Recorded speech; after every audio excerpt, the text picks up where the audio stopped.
এশার সলাতের পরে ঘুমিয়ে যেতে হবে। ঊর্ধ্বে সময় 10টা, 9টা থেকে 9:30টার মধ্যে ঘুমাতে হবে। 12:30 1টার মধ্যে উঠতে হবে। 1টা 1:30টার মধ্যে উঠে যেতে হবে। উঠে গিয়ে সুন্দর করে দাঁত পরিষ্কার করে ওযু করে সলাত আদায় করতে হবে। কোনো সূরা মুখস্থ নাই, শুধু সূরা ইখলাস আছে, কুল হুয়াল্লাহু আহাদ, এটাকে পড়বো, বিসমিল্লাহ বলবো আর পড়বো, বিসমিল্লাহ বলবো আর পড়বো। যখন আর দাঁড়িয়ে থাকতে পারি না তখন যাব রুকুতে। ইবনে আব্বাস রাদিয়াল্লাহু তাআলা আনহু বলেন, লাম্মা বাসা রাসূলুল্লাহ সাল্লাল্লাহু আলাইহি সাল্লাম মুআযান ইলাল ইয়ামান, যখন আল্লাহর নবী মুআজকে ইয়ামান দেশে দিন প্রচারের জন্য দায়িত্বশীল করে পাঠালেন, তখন আল্লাহর নবী মুহাম্মদ সাল্লাল্লাহু আলাইহি সাল্লাম বলেন, ইন্নাকা তাতি আহলা কিতাবিন, মুআজ তুমি ইহুদি খ্রিস্টানদের নিকটে যাচ্ছ। তুমি যেখানে যাচ্ছ তারা ইহুদি, তারা খ্রিস্টান। ফাদুমেলা শাহাদাতিন আল্লা ইলাহা ইল্লাল্লাহ ওয়া আন্না মুহাম্মাদুর রাসূলুল্লাহ, তুমি তাদেরকে এই বলে আহ্বান করো যে, এই সবাই তোমরা বলো, আমি সাক্ষ্য দিচ্ছি আল্লাহ ছাড়া কোনো মাবুদ নাই, আমি সাক্ষ্য দিচ্ছি মুহাম্মদ আল্লাহর রাসূল। এই কথা তুমি প্রথমে বলবা। তার মানে মানুষকে আগে শিরক মুক্ত হতে হবে। ভারত, বাংলাদেশ, পাকিস্তানের আলেম ওলামা, মানুষজন, জনগণ অনেক ইবাদত করে, কিন্তু অনেক শিরকও করে। শিরক দিয়ে ঘেরা, শিরক দিয়ে ঢাকা, বিদআত দিয়ে ঢাকা। প্রথম দাওয়াত এইটা, এখনো ইবাদতের কোনো কথা আসেনি। শোনো, তুমি জনগণকে বলে দাও, জনগণ সাক্ষ্য দিবে এই বলে যে আমি সাক্ষ্য দিচ্ছি আল্লাহ ছাড়া কোনো মাবুদ নাই। তার মানে সর্ব ধরনের শিরক থেকে মুক্ত হতে হবে, কোনো প্রকার শিরক করা যাবে না। তাহলে এই বাক্য টিকবে যে আমি সাক্ষ্য দিচ্ছি আল্লাহ ছাড়া কোনো মাবুদ নেই। যখন আপনি পূর্ণ শিরক মুক্ত হবেন তখন।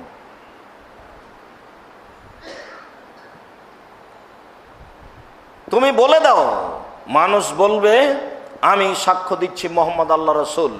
এই কথার অর্থ হলো এই যে লা তুবাদু ইল্লা বিমা শারা, ইবাদতই চলবে না, ইবাদতই বন্ধ। তবে তিনি যে পদ্ধতিতে বলেছেন সেটা, তার পদ্ধতি ছাড়া কোনো পদ্ধতিতে ইবাদত চলবে না। যারা আহলে হাদিস তারা বিদআত করে না, তবে অনেক জায়গাতে সহজেই করে। কত সুন্দর আপনাদের 5 রাত জাগার পদ্ধতি ছিল, বক্তব্য চলতো। এখনো চলেনি কিনা তা আমি বলতে পারি না, যেহেতু আমি শেষ সময়গুলো থাকি না। মজা করে খাওয়াও হয়, বক্তব্য চলে। সত্য সত্যই রমজান মাসে পাপের ক্ষমার কথা বলতে হলে এবং তার কাছে কান্নাকাটি করে কিছু বলতে হলে নির্জনে একাই একাই করতে হবে, এ কথাই ঠিক। দীর্ঘ সময় ধরে 8 রাকাত সালাত আদায় করতে হবে। এশার সলাতের পরে ঘুমিয়ে যেতে হবে। ঊর্ধ্বে সময় 10টা, 9টা থেকে 9:30টার মধ্যে ঘুমাতে হবে। 12:30 1টার মধ্যে উঠতে হবে। 1টা 1:30টার মধ্যে উঠে যেতে হবে। উঠে গিয়ে সুন্দর করে দাঁত পরিষ্কার করে ওযু করে সলাত আদায় করতে হবে। কোনো সূরা মুখস্থ নাই, শুধু সূরা ইখলাস আছে, কুল হুয়াল্লাহু আহাদ, এটাকে পড়বো, বিসমিল্লাহ বলবো আর পড়বো, বিসমিল্লাহ বলবো আর পড়বো। যখন আর দাঁড়িয়ে থাকতে পারি না তখন যাব রুকুতে, সুবহান রাব্বিয়াল আযীম বলবো যা সম্ভব। সিজদায় যাব, সুবহান রাব্বিয়াল আলা বলবো যা সম্ভব। উঠে আসবো, আবার আরেক রাকাত পড়বো, এ হলো 2 রাকাত। আবার 2 রাকাত পড়বো, এ হলো 2 রাকাত। অনুমান করা যাচ্ছে এখন রাত 2টা বাজে, এখন রাত 1টা 1:30টা বাজে। এই সময়ে কান্নাকাটির কথা এবং ক্ষমা ভিক্ষার কথা বলতে হবে। আমি বড় অপরাধী, তুমি বড় দয়াবান, তুমি আমাকে ক্ষমা করো। আন্নী মাসানিয়া যুরর ওয়া আনতা আরহামুর রাহিমিন, আমি বড় বিপদে, তুমি বড় দয়াবান। রব্বি ইন্নী যালামতু নাফসি ফাগফিরলি, হে আমার প্রতিপালক আমি অন্যায় করেছি, তুমি আমাকে ক্ষমা করো। রব্বানা যালামনা আনফুসানা ওয়া ইল্লাম তাগফির লানা ওয়া তারহামনা লানাকুনান্না মিনাল খাসিরিন, আমরা দুইজন অন্যায় করেছি, তুমি যদি আমাদের ক্ষমা না করো, তুমি যদি আমাদের প্রতি দয়া না করো, তাহলে আমরা অপরাধীদের অন্তর্ভুক্ত হব।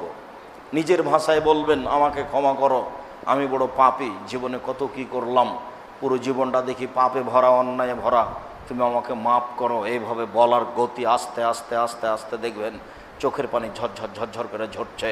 তখন আপনি আল্লাহকে বুঝাতে চাচ্ছেন যে আমি পাপী।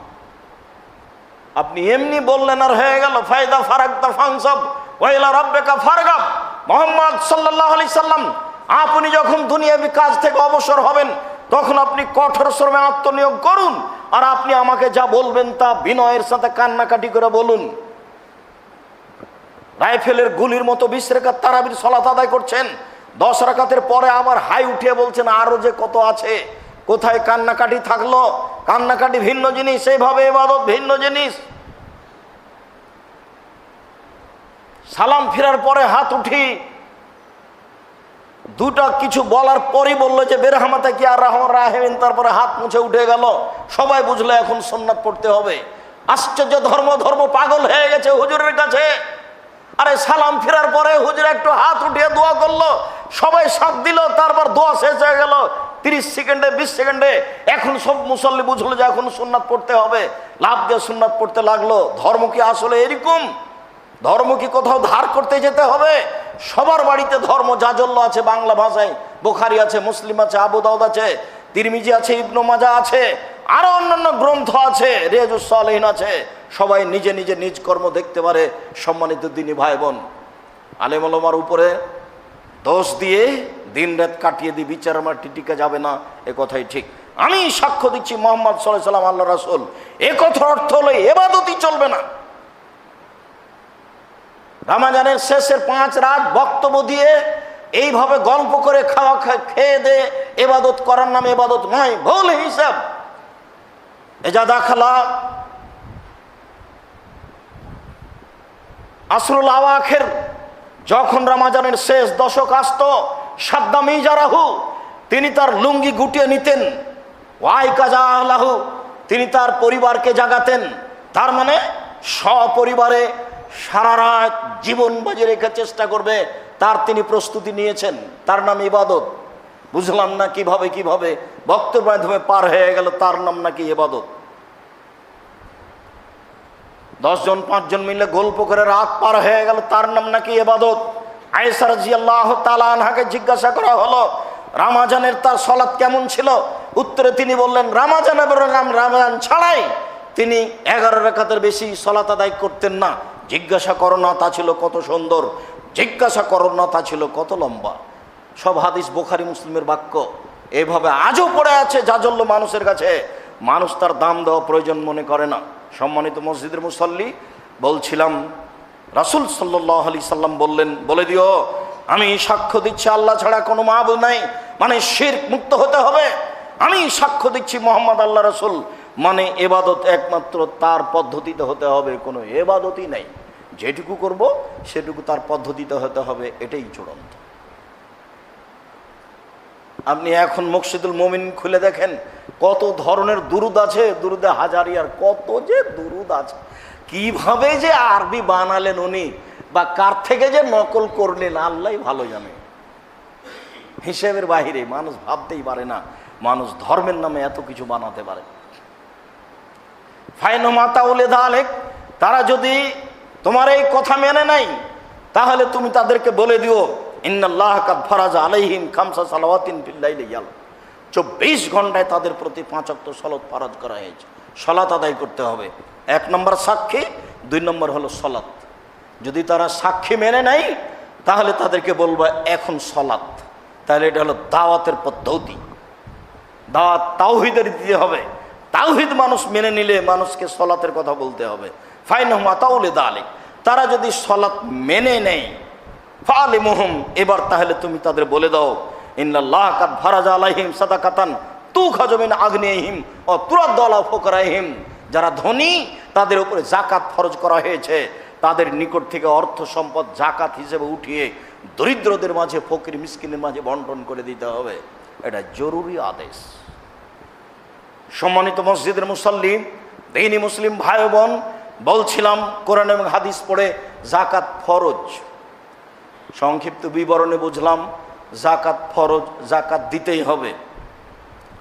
স্বইচ্ছায় যাকাত দিলাম না, তাহলে সরকারের ক্ষমতা থাকলে সরকার জোর করে জাকাত আদায় করে নেবে। এক আশ্চর্য বিধান। এই 5টা বিধানের এইটা ব্যতীত আর কোনো জিনিস জোর করে আদায় করা নেই। সাক্ষ্যও জোর করে নয়, জেহাদ ছাড়া কারো প্রতি জোর সাক্ষী চলে না। সিয়াম জোর করে আদায় করা হবে না, হজ জোর করে আদায় করার জন্য বলা হবে না। জাকাত যদি লা ইলাহা ইল্লাল্লাহ বলে থাকে, সালাত আদায় করে থাকে, এবার পিটিয়ে জাকাত আদায় করতে হবে, এই কথা আবু বকর সিদ্দিক রাদিয়াল্লাহু তাআলা আনহু বলেন।